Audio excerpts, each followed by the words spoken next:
Media playback is unsupported on your device. Media caption The BBC's Clive Myrie reports from one hospital on the brink of running out of fuel. The Saudiled coalition fighting in Yemen says it will allow aid deliveries to the rebel-held port of Hudaydah and Sanaa airport, after urgent UN appeals. The coalition, which backs Yemen's government, tightened its blockade of the country 2 weeks ago in response to a rebel missile attack on Riyadh. Government-controlled air and sea ports were allowed to reopen last week. The UN said that was insufficient and that the threat of famine for millions of people was growing by the day. Yemen is reliant on imports for more than 80% of its food, and it faced the largest food security emergency in the world even before the blockade was tightened.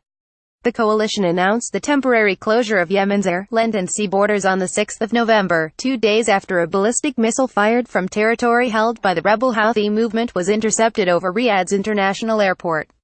Saudi Crown Prince Mohammed bin Salman accused its regional rival Iran of supplying the missile, but Iranian President Hassan Rouhani denied arming the Houthis and said the attack was a reaction by Yemenis to coalition airstrikes.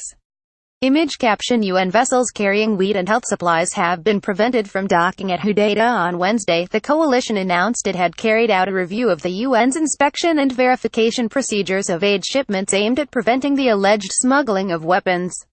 As a result, the coalition said it had decided to reopen the Red Sea port of Hudaydah to receive urgent humanitarian and relief materials and reopen Sanaa airport to UN aircraft designated for humanitarian and relief efforts. The decisions would take effect from 1:09 GMT on Thursday, it added. The coalition also said it would soon announce a comprehensive humanitarian operations plan that aims to provide assistance and relief to the Yemeni people, and to facilitate the delivery of food to all the governorates of Yemen. Jan Egeland, head of the Norwegian Refugee Council and a former UN aid chief, wrote on Twitter that it was a glimmer of hope after a countdown toward famine. But he warned we need all ports to open access for commercial food supplies to large civilian population. Humanitarian aid alone cannot avert hunger. Last Thursday, the World Health Program, World Food Program and UNICEF urged the coalition to lift the blockade. Unless the delivery of life-saving supplies to all rebel-held ports was permitted, they warned, untold thousands of innocent victims, among them many children, will die. Media playback is unsupported on your device. Media caption Saudi Foreign Affairs Minister Adel Al-Jubeir: no country has provided more aid to Yemen than Saudi Arabia. More than 20 million people, including 11 million children, are in need of urgent humanitarian assistance, according to the UN agencies. Some 17 million people do not know where their next meal is coming from, and 7 million are totally dependent on food assistance. Severe acute malnutrition is threatening the lives of almost 400,000 children.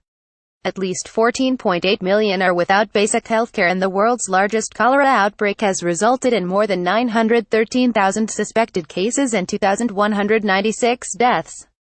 Fighting on the ground and air strikes have also killed more than 8,670 people, 60% of them civilians, and injured 49,960 others since the coalition intervened in the war between forces loyal to President Abdrabbuh Mansur Hadi and the Houthis in March 2015, the UN says.